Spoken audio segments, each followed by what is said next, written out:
Good morning, ladies and gentlemen. Stride Gamer here, providing you with the new Anno 1800 episode. And today we are back with a series where we're trying to reach the max population without any export-import. That's important. We're not using the dockload functionality of export-import anywhere in this save, and you will actually see that if you don't believe me.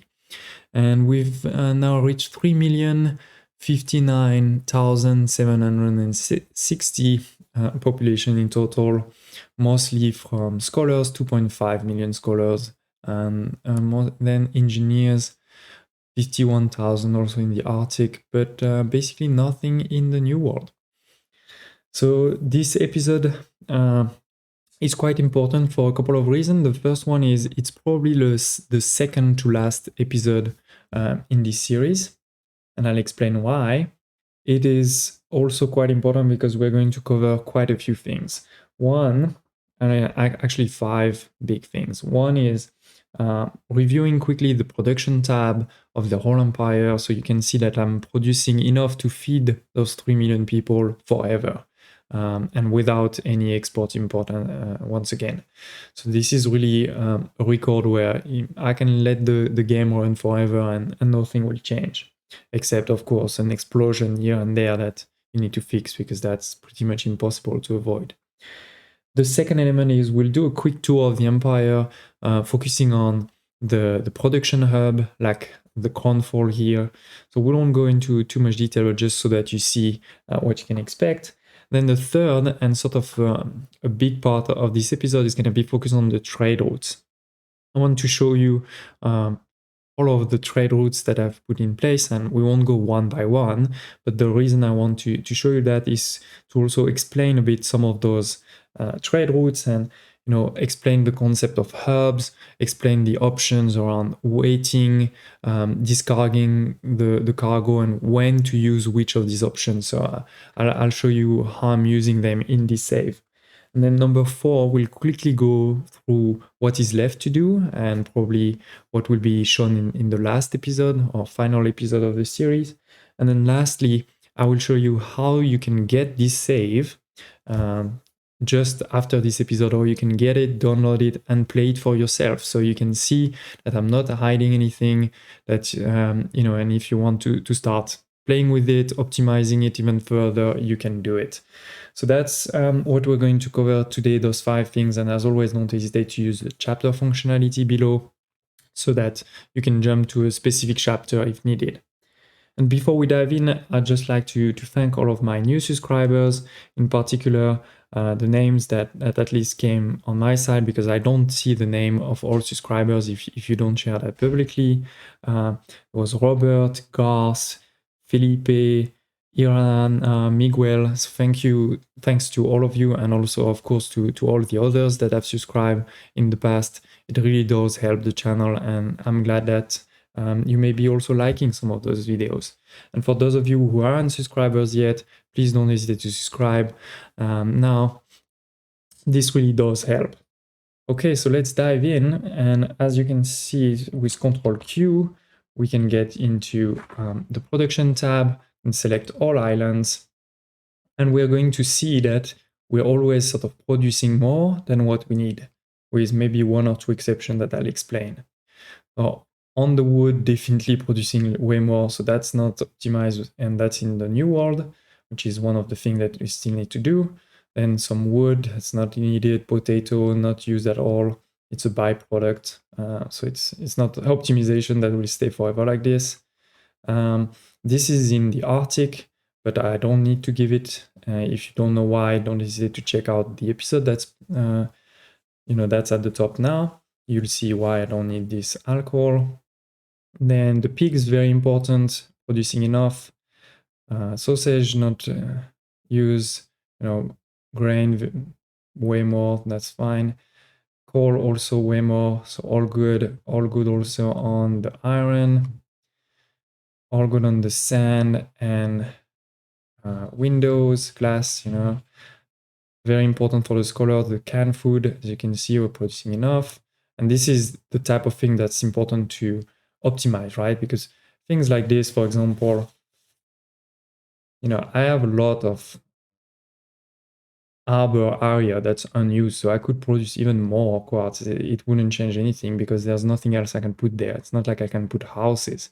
Versus this is really something that's taking place that I would put houses instead. So that's important.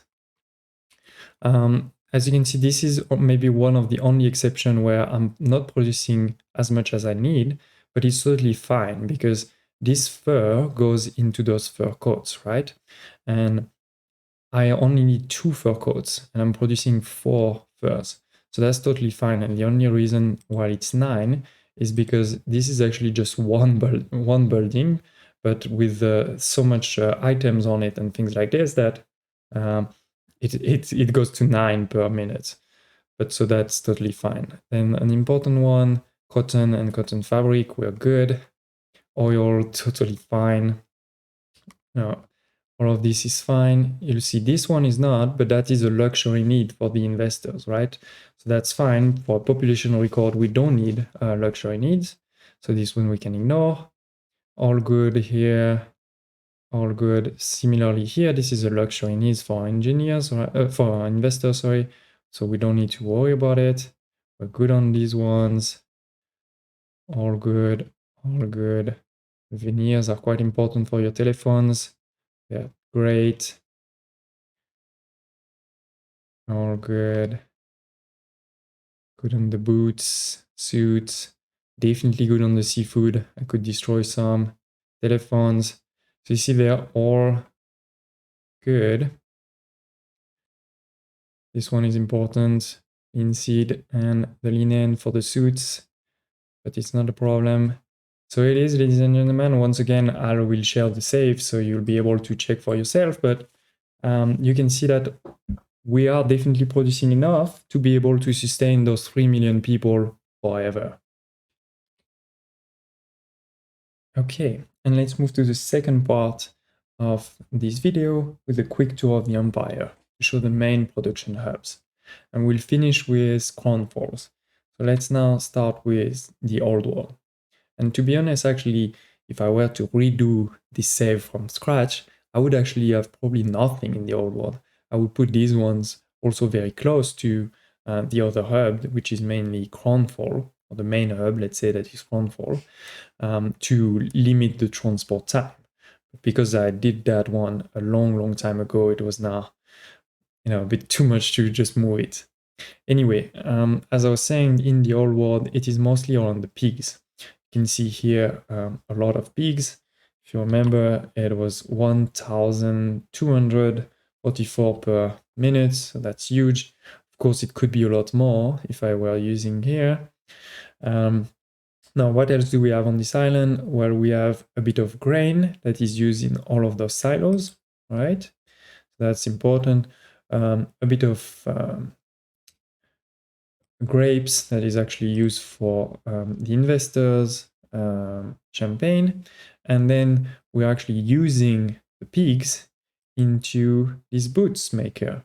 Thanks to that item, I think is this one here. Instead of Senga cows, building processes pigs. So, they're all around here so that we don't have to use ships to transport the pigs to them. Of course, this is not enough. If we look actually at the production tab once again, it's only 330 and I think we need something like 900 if I remember correctly. Let's filter 800. So to complement, then we have a few more here. This is actually full islands, only doing boots. It is also actually producing some suits as a byproduct, as you see, tailored suit 1 out of 8 cycle. So that's important. That's the second sort of production hub and the only ones in the old world. There's no other production in the old world at all. Now, if we move to the new world, just in the order of the keypad, in the old world, we do produce a couple of elements. One is wood, and I'll show you what the wood is used for. Then there's some caoutchouc, which is used for the steam carriages of investors. Then I have 3 islands for cottons because we need 1,000 cotton, if you remember. That's quite a bit. And each of these islands is a bit sort of self-sustaining, where you produce exactly the the cotton that is needed by the cotton fabric on that island, so that once again you don't really need ships to go between. And as much as possible, also when you can, it's great to have what I call integrated chains, production chains, which is this one, the cotton plantation, instead of delivering to the warehouse and then the warehouse delivering to the production, so the cotton mill here in this case, that building is directly going to deliver here, so that you need less warehouses. And you can see that I actually need quite a few because of, I mean, they go fast, right? There are 240 here. And some go even faster, actually. Let's see, is that an example? No, maybe this one. Yeah, this one goes at 290 actually. So you see, this is the first one, cotton, and produces 450. This is the second one just next to it, produces 310. On top of this, they also produce a lot of oil. One question that you may be asking yourself is, why do I have several of these when I could just put them all on one?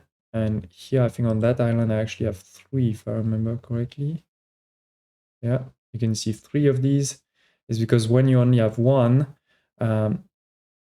especially for an island like 22 oil fields, you get to the limit, which is 200 here. You can see output storage of 200. You get to that limit super quickly, too quickly for the train to come and pick it up. Versus now with those 300, as soon as sort of it gets full, the train is on its way usually and picks it up. So it's not always perfect, but almost. And honestly, I produce so much oil that I don't really care. And then this is the third island for cotton. And as you can see, it is not finished because this is producing enough. I actually don't need all of these ones. Don't need all of these ones. I could delete them and do something else with it. But once again, you see a lot of warehouses. And this is really the number of warehouses you need. I've tried with less, and you will see that the supply chain will stop.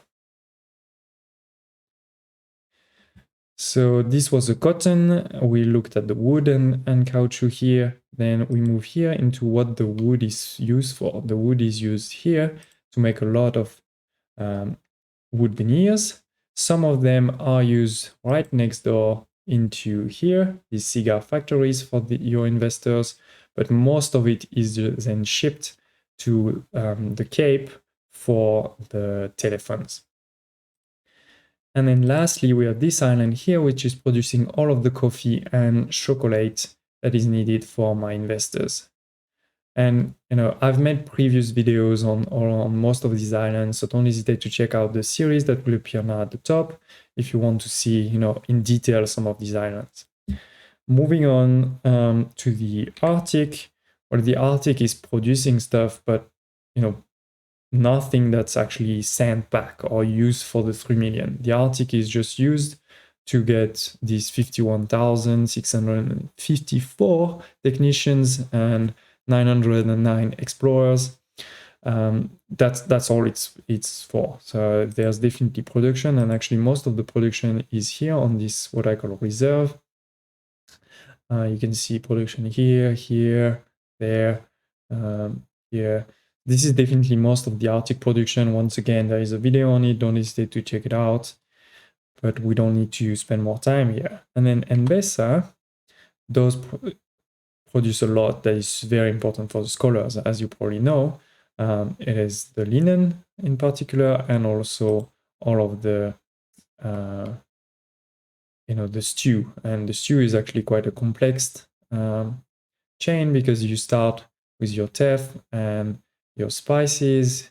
This turn into spice flowers, and if you add either lobsters or sangakau, then you can get to seafood stew, depending on the items that you're using in that building.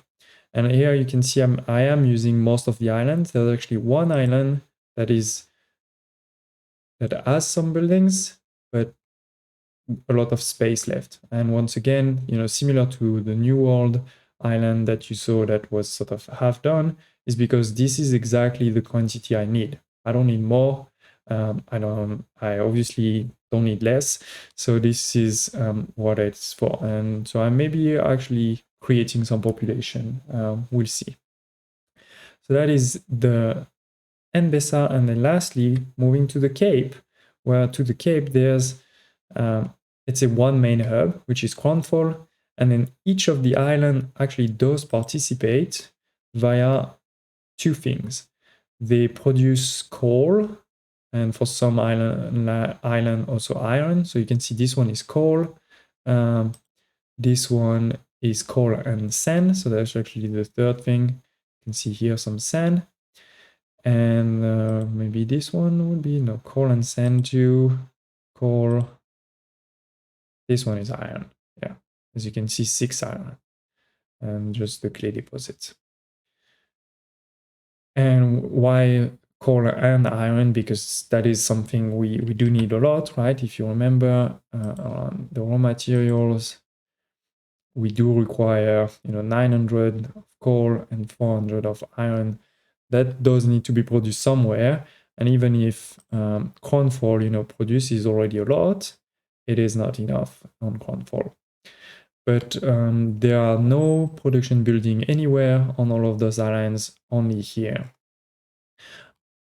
One also small element is another reason why I'm producing this coal and iron is to actually get all of the oil for free. So I don't need to bring any oil to all of these islands because of this great item that probably most of you know, Georg von Malkin produces oil at 1 cycle. So that's quite amazing. Anyway, as I was saying, Cornfall's main production hub, you can see all of the telephones. Many of them are clipped. Not all of them, of course, that wouldn't be possible, but many of them are clipped. And then also, in between, putting a lot of filament factories, again, to take advantage of these integrated chains. So the filament factory here, as you can see, can deliver directly to a telephone manufacturer instead of going to a warehouse. So that is quite important to have them a bit integrated. Then we have all of the things for investors. So for example, the light bulbs here, the chassis, and that's where the caoutchouc and some wood is also needed. Then the cab assemblies, and once again trying to put them close so that you can have some integrated chains, but at the same time not mixing them because you want different items. The only place where you don't actually care is for the telephone I was saying earlier, because the items are actually the same. This is a very big basic item who affect all production buildings, and they are the only items really impacting nicely for the telephone manufacturer and the filament one. Then another big piece of the island is taken by the tailor shops. You can see many over there for your suits.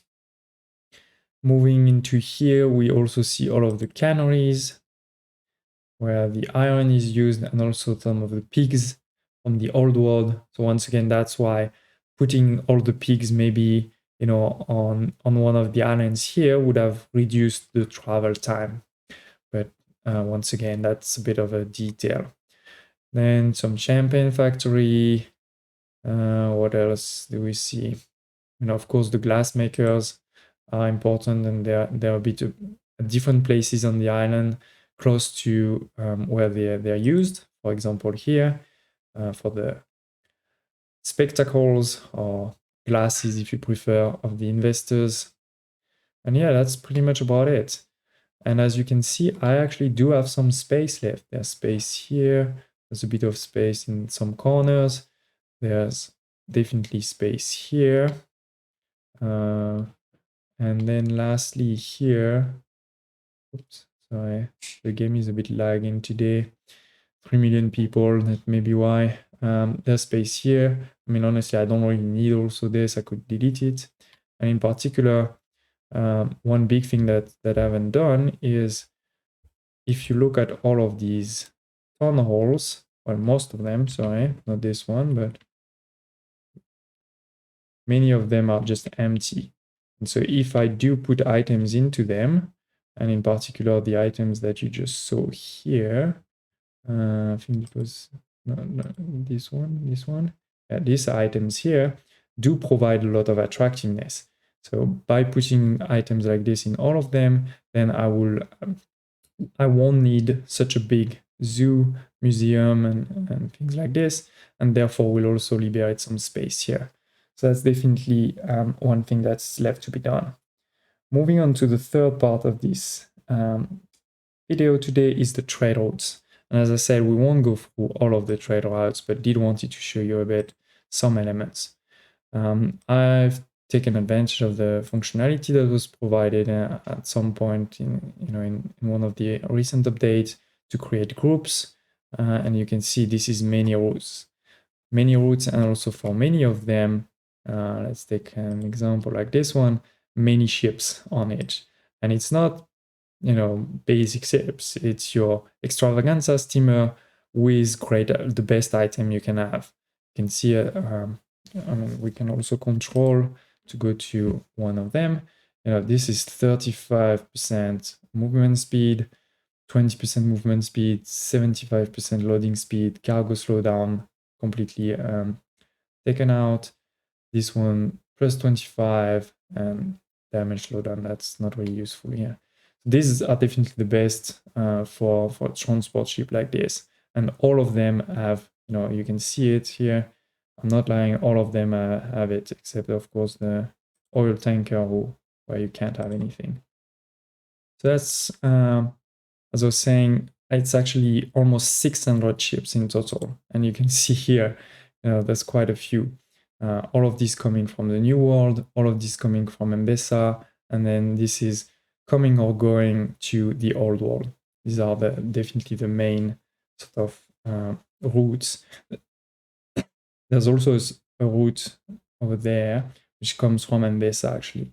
All of the stew are actually delivered there. I don't go here, and for the main reason is that all of the scholars are here. So there's no reason to go all of the way there when it's already a final product. I can just get it there and then distribute it. This is one example of a hub.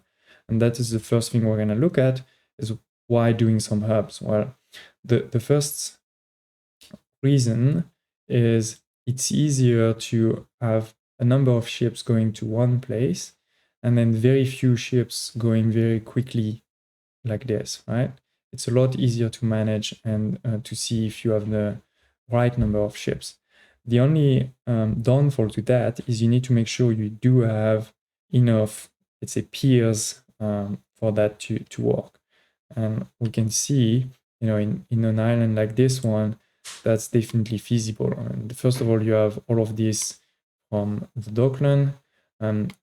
As I said earlier, I'm not using at all export-import. You can see it here, but I am putting Dockland just for the ease of having all of these piers, and that's enough. There's no. I didn't even put more here or there. Just though these ones are enough actually. Of course, in a bigger hub like Crownfall, there I have many here and many over there. And I am on a half speed, right? This is also why this is a bit slow, but you can see many ships everywhere, but no ships actually, but very few ships waiting. It's impossible to have none, or you wouldn't be really optimized if you had none. But you don't want them to wait too long or too many to wait, basically. These ones are actually for the Arctic. That's the only part that's not very optimized. Then a second hub I wanted to show you is actually in the New World, where I created this one. And this is where where you have to be definitely careful. because for the oil, you can only have one, right? You can't have peers. So you can quickly have many ships waiting. And I've seen that, this one is sort of the limit where I can go to. I can't put that many more to it, or the wait will start to get too long, but it's fine because I don't need more than this. And as you can see, what's interesting about a hub like this is you can make it very big, right? There's a lot of, 6,300. And so I do have, just a few. If we look here, I have a few that are coming and delivering there, and then many that will just take from here and be sent. So for example, Mbesa, which one is it? No, this one, sorry.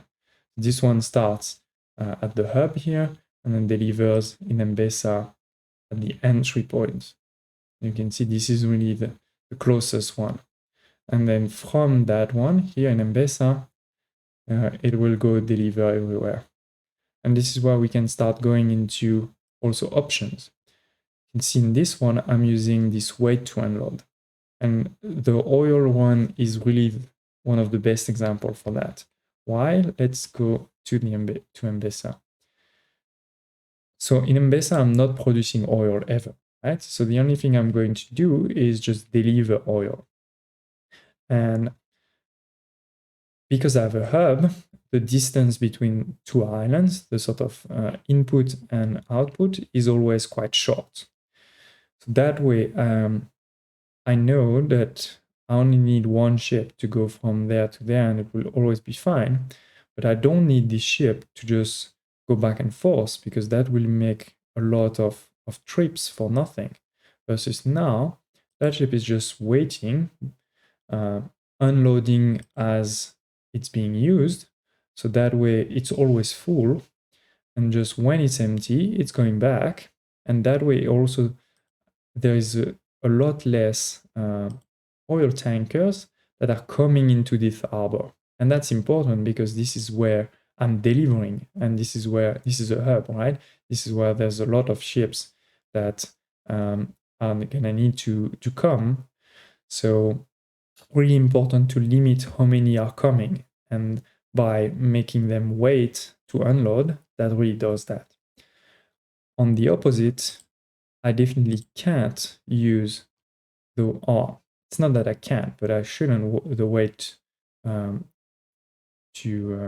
load, wait for good, because let's say that the port is empty, or let's say that there's the few ships that are coming to get things. So they will come, they will get oil, and if there's too many ships that are coming to get, the reserve will get to 0, right? And the ship will wait forever because it will never get full, and it will block all of the ship delivering from delivering. So even if I'm producing enough and there's many ships waiting here to deliver, they will never deliver because there's only one. So for the oil, that's definitely something you need to be very careful about. And it also applies to the other resources. But the advantage that you have for the other resources is you can put several peers. And when you have several, it's a lot easier to have the right number of ships, so that even if some, like these ones, they are waiting for, if we look here, they are waiting to load for the goods, right, to be full. But it's fine for two reasons. The first one is because there's more than the number of ships. And the second is because the resources are actually produced on this island. So it's not as if it's going to go forever. It will get at some point to be full. So that is quite important. And why am I using wait? So we can see it's on, not on this one, sorry, on these ones here. Why am I using the wait for good? This is very important when the ship is going between region, because going between region takes a lot of time for a ship. So you don't want them to do that travel half full or half empty, because you're wasting a lot of that time, and therefore you're going to need more ships on that route, which won't be, the optimal, and of course will require then influence and all of this. So that's why you want them to wait. As soon as they're full, then they can go to it. So that is the third element. Then explaining a bit very quickly what these routes are doing. The lobster production, it's impossible to produce enough lobster on just a few islands for the stew. You have to produce lobster everywhere, and therefore on the islands where I'm not doing the stew, but actually producing lobster, I'm just sending the lobster to the other ones. Then here I'm producing a bit of cows for some stew. This is just here, and for those cows you need teff, so just sending that teff back. Then similarly, it's almost impossible to have a perfect flour production, so just sort of optimizing by moving a bit around. Then all of this creates linen and stew. All of the stew, actually with this one, all of the stew, I send it to this island here. This is a hub, and they're just delivering all of it. They're waiting at the island, and when they're full, delivering it here. When it goes to this island here, then I'm sending some to the Cape, some to the Old World, because I have scholars everywhere.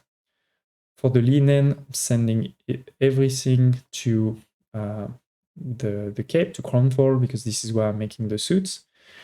I haven't made a hub on this one, and the main reason is because there's so many that there was no island with enough piers. And that is also fine. I mean, this is not perfect, but it will do. Then as we said, the oil comes from the New World, then it's distributed. Moving on, so that was in the New World where the oil was going to the hub. Then if we move to the Cape,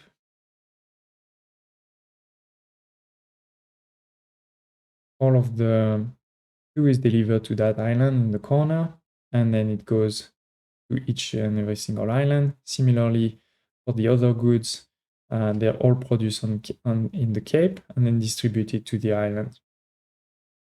I do one route per island, so it's very easy to see which island has enough and which doesn't have enough, and then you just add one more ship, for example. That's for each of the island. Then, as I said, most of these islands are producing coal that is just sent to the Cape. And on this one, I'm putting discard. Why am I putting discard? Because I don't want these islands to be full of coal, because if they are full of coal, they are not going to produce it anymore. And if they don't produce it anymore, they are not going to produce oil as a byproduct. So it's important to discard it. Similarly for the iron, then we moved, so there's only, sorry, Cape here.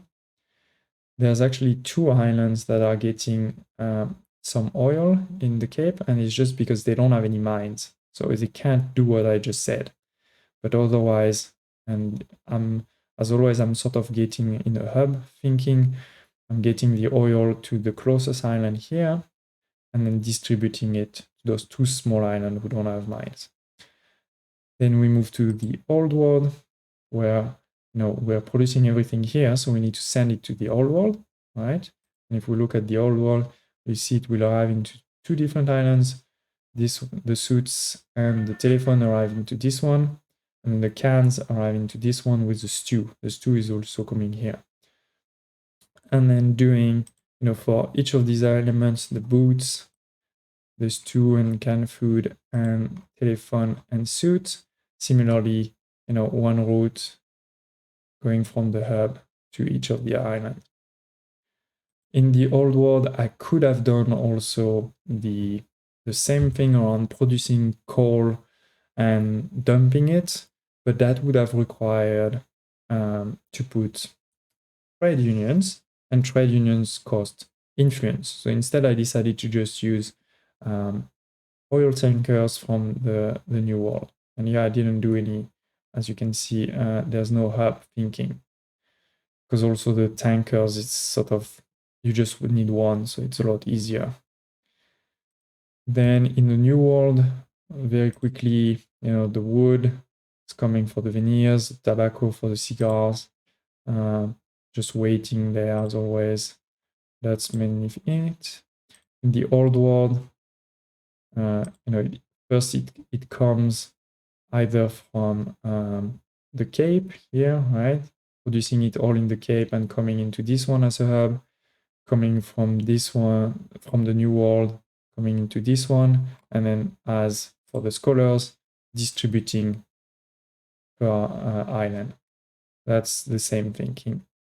And then we're almost there, where this is everything that's produced in the New World that needs to go to the Cape, that needs to go to Crownfall, and that's the long line of ships that you can see here. I could have delivered everything here, especially using a reefer that's quicker between sessions, but also costs more influence, and then some short routes here. But honestly, that would have required a lot of piers here, so I went against that. Old World to the Cape is just some grapes for the champagne. The pigs, some are going to the Cape for the canned food and all of this. Some are just going from this one to that one because of the boots. This is just the sand. And then for the Arctic, all of this. And once again, I have a video explaining that one, so we won't go into too much detail. So it is around the trade routes. Don't hesitate to ask any questions you may have in the comments below. And as I said before, I will tell you just after how to get the save, so you can check it for yourself. But before talking about that save, let me just quickly show you what is left. So as I already talked about Onfall, where there's definitely the attractiveness element that we can optimize. There is also some space right in these corners and over there. So I'm thinking of putting either scholars or investors everywhere there. Then as we saw in Mbesa, there was this one island here with some space. In the New World, definitely many islands. This one, that one, and that one are completely empty. So there's space to put people. The only thing I'll have to be careful is that these people may require goods from other regions. So that will require a bit of optimization there. And then lastly, just making sure that we use all of the influence that we have to get as many scholars as possible versus investors, right? Investors have a lower density but provide influence. So it is, ladies and gents, to now the last chapter of this video is how to get the save. I'll just go down into the description of this video. In the description, if you scroll down a bit, you will find the link to download it. And then with that download, you can easily put it into your game folder. If you don't know the details, don't hesitate to ask in the comments below. I'll be happy to explain a bit in details how to get there. But with that, you'll be able to play this save as I'm showing now, and you'll be able to see, that first of all, I'm not lying. All of this is working and fine. You may also be able to find things that I haven't seen yet to optimize, and if you do, don't hesitate to share. And then lastly, you may be able to just take it for yourself, do whatever you want with it. Maybe that gives you inspiration for your own game. Okay, so it is. Thank you, ladies and gentlemen, for watching, and hope to see you next time.